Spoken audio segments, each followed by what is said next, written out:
এতিয়া ভকতি প্ৰকৃততে কৃষ্ণৰ কৃপাৰ বস্তু। ঈশ্বৰে কৃপা নকৰিলে ভকতি কৰিব নোৱাৰে। কিছুমানে কয় বোলে কৰ্মহে গতি, কৰ্মখিনি আনিব লাগিব, আমি আচৰিব লাগিব, কিন্তু ভকতিটো কৰিম, সেই কথাখিনি প্ৰকাশ কৰিছে। কিন্তু কৃষ্ণই কৈছে যে প্ৰকৃততে ভকতিটোহে প্ৰকৃত সন্মত পথ বুলি কৈছে। কৃষ্ণ উদ্ধৱ সংবাদ, কৃষ্ণ বৈকুণ্ঠ প্ৰয়াণৰ সময়ত উদ্ধৱে বহুত কান্দি শোকাকুল অৱস্থা হৈ পৰিছিল। তাকে দেখিব নোৱাৰি ভগৱান শ্ৰীকৃষ্ণই প্ৰকাশ কৰিছে। সুখমুনিয়ে পৰীক্ষিতৰ আগত কৈছে, এ ৰাম নিগদতি শোক শুনিও নিপবৰ, ভকতৰ সন্তাপ দেখিয়া পীতাম্বৰ। ভৈলন্ত আকুল কৃষ্ণ জগত জনক, কমল নয়ন ভৰি ৰহয় লোটক। পীতাম্বৰে মুচি মুখ তেজিয়া নিশ্বাস, চেনেহয়ে উদ্ধৱক ধৰি বুলিয়া শ্বাস। এ ৰাম তেজী চিন্তা চিত থিৰ কৰা মহাশয়, তুজো দুখ দেখি সুখী নসহে হৃদয়।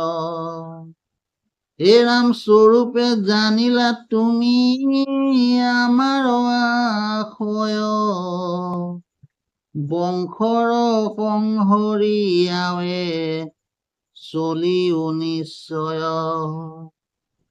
সাধিলো উদ্ধৱ দেৱ তাৰ যত কাজ, থাকিব ই ঠাইত তোমাৰ কিবা বাজ।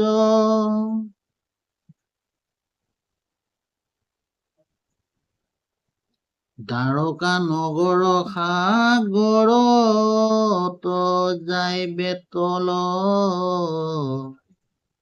মই গৈলে লোকত মিলিবে বিমংগল। পিৰিবে দুৰ্জন কলি গুচিবে আচাৰ,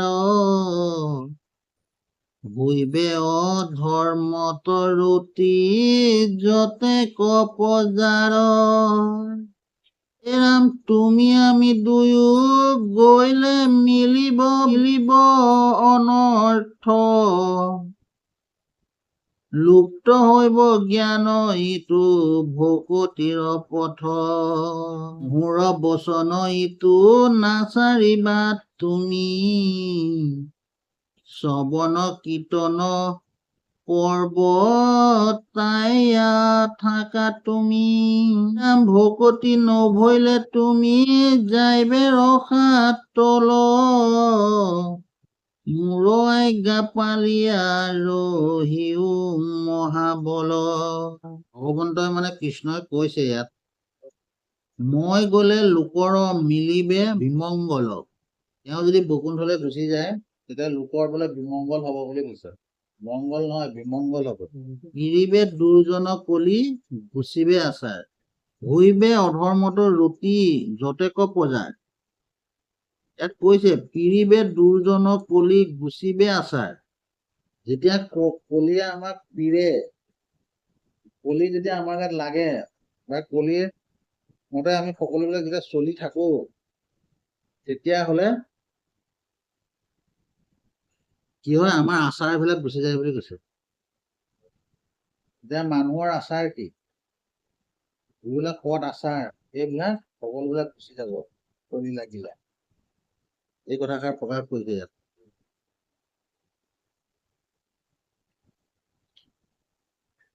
হইবে অধৰ্মত ৰতি যতেক পজাৰ। যে ধৰ্মত ৰতি নহব, সকলোবিলাক অধৰ্মতে ৰতি হব। কলিকালত এতিয়া বিশেষকে এতিয়া আমাৰ সকলোৰে ধৰ্মত ৰতি নাই, এতিয়া অধৰ্মতে ৰতি। এতিয়া কৈছে বোলে অহিংসাই পৰম ধৰ্ম। ধৰ্ম কি চবতকে শ্ৰেষ্ঠ হৈছে অহিংসা।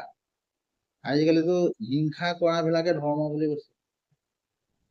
বহুতে যে হিংসা যিবিলাক কৰে সেইবিলাক ধৰ্ম বুলি ভাবে। ভেদভাৱ কৰাবিলাক ধৰ্ম, উচ্চ নিচ মনাবিলাক ধৰ্ম, ন্যায় প্ৰকৃততে ন্যায় ধৰ্ম বুলি কৈছে, কিন্তু এতিয়া ন্যায় ধৰ্ম নহয়, এতিয়া অন্যায়হে ধৰ্ম।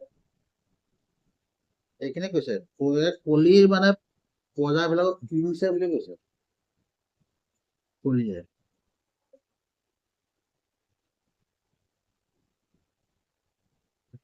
হৈবে অধৰ্মতো ৰতি যতেক প্ৰজা। এতিয়া ভগৱান শ্ৰীকৃষ্ণই যিবিলাক কৈছিল যে সেয়াতো হৈ আহি আছে।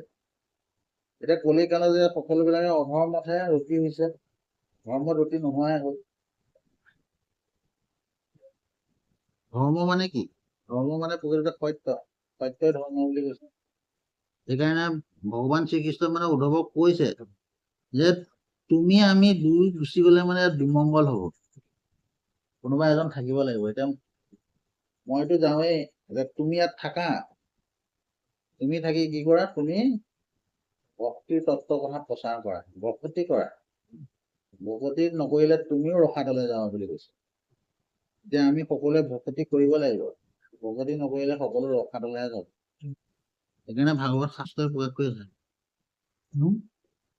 হে ৰাম ভকতি কৰাহি তুমি থাকিও সম্প্ৰতি, মুহুৰ বচন ইটো নাচাৰিবা তুমি, শ্ৰৱণ কীৰ্তন পৰ্বতায়া থাকা তুমি, ভকতি নভৰিলে তুমি যাইবে ৰসাতল, মুহুৰ আজ্ঞা পালিয়া ৰহিও মহাবল।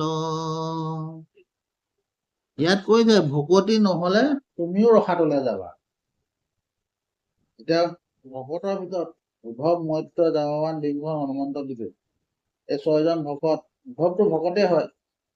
এতিয়া ভকত হলেও মানে ৰসাতলে যাব বুলি কৈছে, ভগৱান শ্ৰীকৃষ্ণই নিজেই কৈ থৈ গৈছে। আমি যদি ভকতো হওঁ, ভকত হলেও মানে আমি ৰসাতলে যাব পাৰো, যদি আমি ভকতি নকৰো।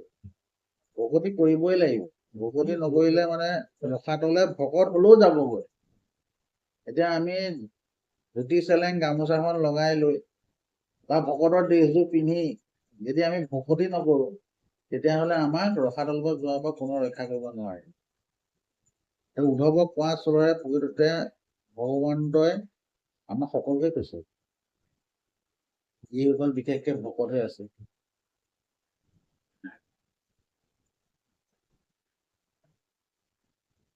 হে ৰাম কিন্তু ঐত নাথাকিব পহিলো প্ৰকতি, মূৰচিতত দিয়া ফুৰা পৃথিৱী পৰ্যন্তি, যত দেখা শুনা মায়াময় স্বপ্ন সম,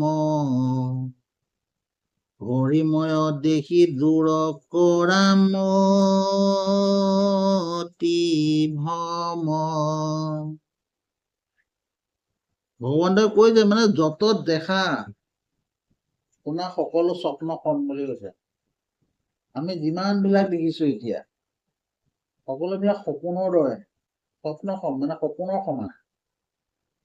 সেইকাৰণে হৰিময় দেখি দূৰ কৰা মতি ভ্ৰম বুলি কৈছে। গতিকে আমি সকলোবিলাক এইবিলাক দেখি যে পঢ়ি আমাৰ মতি ভ্ৰম হৈ আছে। সেইকাৰণে হৰিময় দেখি আমাক মতি ভ্ৰম বিলাক দূৰ কৰিব দিছে, শাস্ত্ৰই প্ৰকাশ কৰিছে। হে ৰাম জ্ঞান কৰ্ম ভকতি কহিলো কৰি ভেদ, ভকতি পৰম পন্থ দিলো পৰিছেদ। এতিয়া আমাৰ জ্ঞান, কৰ্ম আৰু ভকতি এই তিনিটা পথ আছে বুলি কৈছে। জ্ঞান এটা মাৰ্গ, কৰ্ম এটা মাৰ্গ, ভকতি এটা মাৰ্গ আছে। কিন্তু এই তিনিটা পথৰ ভিতৰত সকলোতকৈ শ্ৰেষ্ঠ পথ হৈছে ভকতি বুলি কৈছে।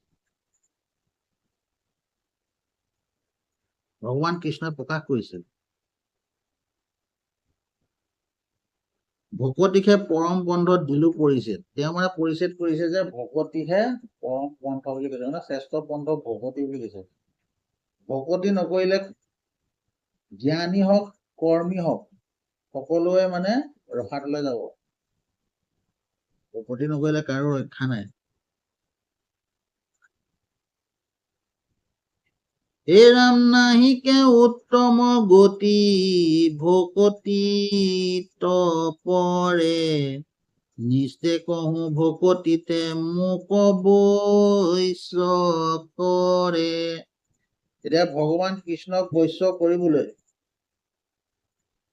ভকতিৰ বাদে অন্য পথ নাই বুলি কৈছে। আমি যিয়ে নকৰো, যদি আমি ভকতি কৰা নাই তেতিয়াহ'লে ভগৱান কৃষ্ণ কেতিয়া বৈশ্য নহয়।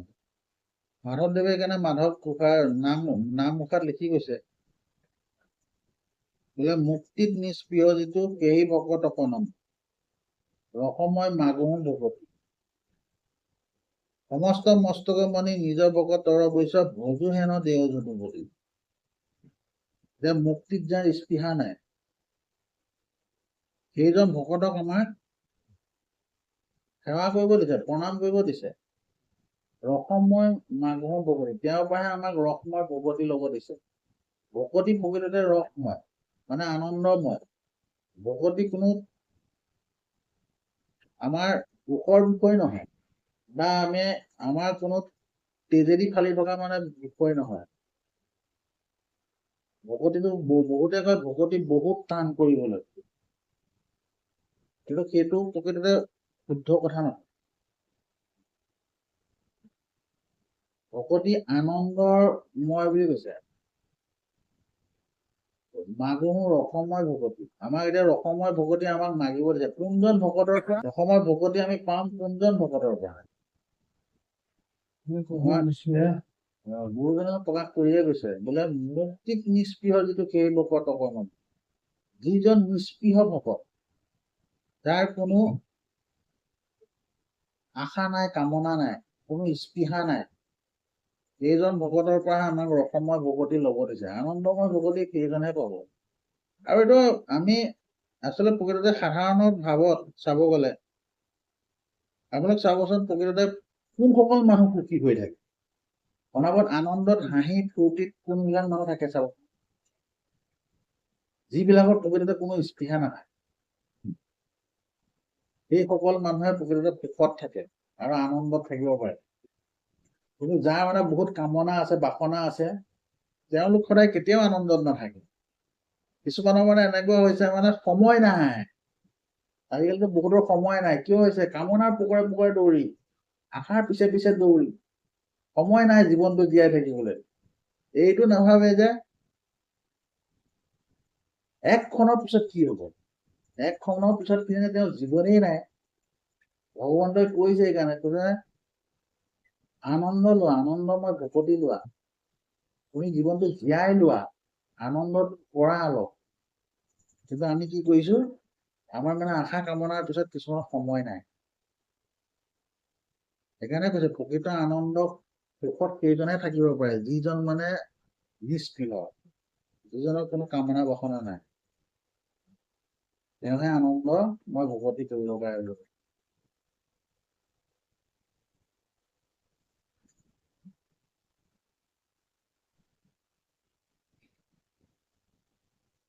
নাহিকে উত্তম গতি ভকতিৰ পৰে নিশ্চয় কহো ভকতিয়ে মোক বৈশ্য কৰে। কেৱল ভকতিহে ঈশ্বৰক বৈশ্য কৰে বুলি কৈছে। এতিয়া ভকতি প্ৰকৃততে কৃষ্ণৰ কৃপাৰ বস্তু। ঈশ্বৰে কৃপা নকৰিলে ভকতি কৰিব নোৱাৰে। তেওঁৰ কৃপা হ'ব লাগিব, ঈশ্বৰৰ কৃপা হ'ব লাগিব, তেওঁৰ কিবা অংশ থাকিব লাগিব, তেতিয়াহে আগবাঢ়িব পাৰি। ঈশ্বৰৰ ভকতি আমি কৰো বুলি কৰিব নোৱাৰে, মানে ঈশ্বৰৰ কৃপা লাগিব। আৰু ঈশ্বৰৰ কৃপা কেতিয়া হ'ব? এতিয়া মোৰ লগতে এটা মানুহ আগামী লাগে, মুঠতে অকণমান বয়স পাওঁ ন, বেছি ডাঙৰ মানুহ, এই সদায় মোৰ ওচৰলৈ আহিব, সদায় হেৰি কৰিব বহুত কথা বা আলোচনা যে আগ্ৰহটো সেইটো দেখুৱাইছে, কিন্তু ওৰ মতে একো নকৰে আমাৰ থাকি বহুত দিনৰ আগৰ পৰা এখেতসকলৰ লগত ঘূৰি ঘূৰি ফুৰা হয় আমাৰ গাঁৱত এতিয়া সেইকাৰণে মানে কোনো সাধু লোকে এইদৰে কয় যে তেওঁলোকে লিংক নাই সেইকাৰণে কাম নাই এই বুলি কয় মানে জনা আমাৰ কাম নাই বুলি কৈছে জানিছে আপোনাৰ এতিয়া জ্ঞানটো হৈছে সেইকাৰণে জ্ঞানৰ মাৰ্কটো শ্ৰেষ্ঠ নহয় বুলি ক'লে আপুনি জানিছে জানি পেলাই যদি আপুনি কৰা নাই কৰ্মখিনি কৰিব লাগিব আপুনি ধৰক জ্ঞানটো লৈহে থৈছে কিন্তু জ্ঞানটো আপুনি ব্যৱহাৰ কৰা নাই আমি এতিয়া কাইলৈ মৰিমে আজিলৈকে কৰ্ম কৰিবই পৰা নাই ক'ৰ পৰা ভকত মানে আপুনি জানিছে কিন্তু আপুনি কি হৈছে আপুনি আচৰণ অনা নাই মানে জ্ঞান ডাঙৰ নে আচৰণ ডাঙৰ আধ্যাত্মিক মানে এনেকুৱা আখ্যান এভাগ আছে এজন ৰজাই এজন মন্ত্ৰী আছিল যিজন মন্ত্ৰী মানে তেওঁ বহুত গুণী জ্ঞানী আছিল গুণী জ্ঞানী থকা দেখি সেই মন্ত্ৰীজনক ৰজাই মানে উচ্চ পদ দি থৈছে তেওঁৰ পৰা সদায় মানে শাস্ত্ৰৰ জ্ঞান লয় তেওঁ আৰু তেওঁ ভাল ভাল কথা কৈ থাকে ঈশ্বৰৰ কথাবোৰ কয় এবাৰ মানে ৰজাই প্ৰশ্ন এভাগ সুধিলে বোলে মন্ত্ৰী তুমি কোৱাচোন বাৰু জ্ঞান ডাঙৰ নে আচৰণ ডাঙৰ সেই বুলি ক'লে তেতিয়া মানে মন্ত্ৰীজনে ক'লে মহাৰাজ এই কথাভাগ আপুনি আপোনাক যদি চিধা চিধিকে কওঁ আপুনি বুজি নাপাব জ্ঞান ডাঙৰ নে প্ৰকৃত আচৰণ ডাঙৰ এতিয়া বহুতেতো জ্ঞান ডাঙৰ বুলিয়ে ভাবে আপোনাক এইটো প্ৰমাণ সহকাৰে আমি দিম বুলি ভাবিছো আপুনি মোক সময় দিয়ক এদিনৰ এইবুলি মানে তেওঁ ক'লে কওঁতে ৰজাই ক'লে হ'ব যোৱা এদিন সময় দিছো তেওঁ কি কৰিলে ঘৰত গৈ পেলাই ধুনীয়াকে মুখত মানে এনেকে চাই তাই লগাই লৈছে চাই লগাই লৈ পেলাই ৰাতি মানে চোৰৰ বেশ সেইটো ড্ৰেছ এযোৰ কিনি ল'লে কিনি লৈ ৰাতি চুৰ কৰিব গৈছে তাকো কাৰ ঘৰত ৰজাৰ ঘৰত ৰজাই শুই আছে শুই থাকোতে ৰজাৰ কোঠালিতে গৈ আৰু কি চুৰ কৰি আছে চুৰ কৰি থাকোতে মানে টুংটাংকে দুই এটা বস্তু পেলাইও দিছে শব্দ হৈছে শব্দ মতে মানে ৰজাই গম পাইছে যে কোনোবা আহিছে ৰজাই সৈন্যক লগাই পেলাই ধৰ ধৰ কোন আহিছে চুৰ চুৰ এইবুলি কওঁতে ধৰিলে চোৰক ধৰিলে আৰু চোৰক যেতিয়া এনেকে পঢ়াখন খুলকাই দিছে দেখিছে মন্ত্ৰী তোমাকতো মই সঁচাই সাধু বুলি ভাবিছিলো তুমিতো ইমান ভাল ভাল কথা কৈ থাকা তুমি ইমান ভক্তিৰ কথা কোৱা ইমান ভাল ভাল কথা কোৱা তুমি কিমানক জ্ঞান দি থাকা তোমাৰ মানে প্ৰকৃত আচল চৰিত্ৰ এইটোহে তুমি মানে প্ৰকৃত চুৰ তুমি আনৰ পৰা মানে চুৰ কৰি থাকা আজি এবাৰ মানে মোৰ মানে তোমাৰ প্ৰতি যিখিনি মানে ভক্তি সন্মান আছে সকলোবিলাক শেষ কৰিলা দেই তুমি এই ইয়াক লৈ যোৱা কাইলৈ ৰাজদৰবাৰত লৈ আহিবা যোৱা এইবুলি মানে পঠাই দিলে পঠাই দিওঁতে আৰু যেতিয়া আৰু মন্ত্ৰীক পিছদিনা লৈ আহিছে ধৰি লৈ আহোঁতে তেতিয়া মানে মন্ত্ৰীয়ে কৈছে মহাৰাজ আপুনি যে সুধিছিলে প্ৰশ্নটোৰ উত্তৰ এইটোৱেই তেতিয়া মানে ৰজাই কৈছে মানে মন্ত্ৰী আপুনি যে কালি প্ৰশ্নটো সোধা নাছিল জানো যে জ্ঞান ডাঙৰ নে আচৰণ ডাঙৰ এতিয়া চাওক মোক এতিয়া আপুনি জ্ঞানী বুলি ভাবে মই বহুত কথা জানো জ্ঞানী কিন্তু মোৰ আচৰণটো কেনেকুৱা কালি আপুনি কি পালে মোৰ আচৰণটো চুৰ কৰা পালে চুৰ কৰা পাই মোক এতিয়া আপুনি কোনটো ডাঙৰ বুলি ভাবিছে আপুনিতো জ্ঞানখিনিকতো মূল্য নিদিলে সেই সময়ত আপুনি কাক মূল্য দিলে আপুনি প্ৰকৃততে আচৰণটোক মূল্য দিলে সেইকাৰণে শ্ৰেষ্ঠ কোন প্ৰকৃততে জ্ঞান ডাঙৰ নে আচৰণ ডাঙৰ তেতিয়া ৰজাই মানে তেতিয়াহে মানে বুজি পাইছে আৰু মন্ত্ৰীক কৈছে যে তেওঁক খুলি দিয়া প্ৰকৃততে আচৰণহে ডাঙৰ জ্ঞান ডাঙৰ নহয় আমি যিমানেই জানো জ্ঞানটো থাকিব লাগিব থাকিলেও আচৰণটো হ'ব লাগিব নহয় সেইটোৱে মানে নহ'লেও নহ'ব আমাৰ আচৰণ নগ'লে জ্ঞান নহয় আপুনি বস্তুটো জানিছে জানি পেলাই মানে আপুনি তাক ব্যৱহাৰ কৰিব লাগিব এতিয়া আমাক শাস্ত্ৰখনেই হওক, শাস্ত্ৰখন আমাক জানিব দিছে। কয় নহয় শাস্ত্ৰ পঢ়িব লাগে জ্ঞানৰ নিমিত্তে। যে আমাক শাস্ত্ৰখন পঢ়িব দিছে কিয়? জ্ঞানখিনি ল'বৰ কাৰণে, জানিবৰ কাৰণে। জানি পেলাই সেই জ্ঞানখিনি আমি আচৰণত আনিব লাগিব। এতিয়া শাস্ত্ৰই যদি কয় বোলে অহিংসাই পৰম ধৰ্ম, আমি অহিংসা কৰিব লাগিব। শাস্ত্ৰই যদি কৈছে সকলোকে হৰিময় দেখা, যত দেখা শুনা মানা সকলো স্বপ্ন কওঁ, হৰিময় দেখি দূৰৰ পৰা মতি ভ্ৰম। এতিয়া আমাৰ মতি ভ্ৰম বিলাক আমি সঁচাই দূৰ কৰিব লাগিব নহয়। এইটো আমাক কৰিবলৈ কৈছে। প্ৰকৃততে আমাক এইখিনিকে গাই থাকিবলৈ দিয়া নাই, আমাক শ্ৰৱণ কৰিব দিছে। এটা শ্ৰৱণ ভক্তি বুলি কৈছে। শ্ৰৱণ কৰিবলৈ কিয় দিছে? শুনি পেলাই কি কৰিছে? আমাক কৰিব দিছে, আচৰণত আনিব দিছে। শুনি পেলাই প্ৰকৃততে আমি কৰিব লাগিব। যদি আমি শুনি পেলাই একেই থাকো, এজন মানুহৰ যেতিয়া ভোক লাগে, তেওঁ যেতিয়া অন্নখিনি গ্ৰহণ কৰে, অন্নখিনি গ্ৰহণ কৰিবলৈ যদি তেওঁ ভোকৰ অনুসাৰে যদি তেওঁ অন্ন গ্ৰহণ কৰি থাকিব পাই থাকে, তেওঁ নিশ্চয় হৃষ্টপুষ্ট হ'ব, মানে আচৰণত দেখা পায় বস্তুটো। এতিয়া আমি প্ৰকৃততে গুণী জ্ঞানী হৈছো, আমাৰ প্ৰকৃততে আচৰণত দেখা পায়। আমি সকলোকে হৰিময় দেখিছো নে নাই?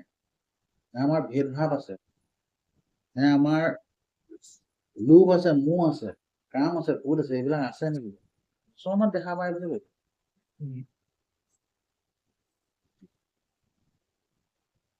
হে ৰাম ভকতিত পৰে আন নকৰিবা সখী, হেন শুনি উদ্ধৱে মুচিলা দুয়ো আখি, কৃষ্ণৰ চৰণ চাই তেজিলা নিশ্বাস, গদ গদ বাক্যে বুলিলন্ত লাগে লাখ, হেন প্ৰাণ বন্ধু মোক বুলিও বুজাই, ঋষি সমস্তৰ কিয় একমতি নাই, কেহু বোলে কৰ্মে, কেহু বোলে জ্ঞানে গতি, তোমাৰ সন্মত পথ কেৱল ভকতি, একেবেদে কিয় ভৈল মতি ভেদ,